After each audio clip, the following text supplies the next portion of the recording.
রমজান মাস related খুব সুন্দর একটা ভিডিও নিয়ে আসলাম।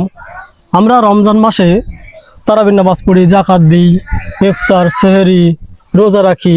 এই সব বাংলা শব্দগুলোর ইংরেজি আমরা শিখবো এখন। রোজা রাখা ইংরেজি হলো ফাস্ট।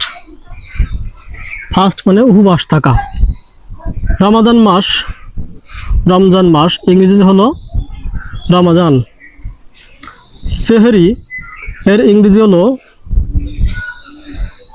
সাহার, এটাকে সেহরি হিসেবেও লেখা যায়।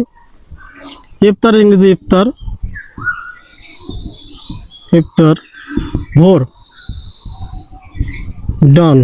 সূর্যাস্ত সানসেট।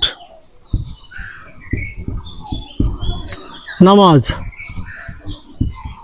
সালাহ। জাকাত অথবা চ্যারিটি। তারাবির নামাজ তারাবি। বরকতের ইংরেজি হলো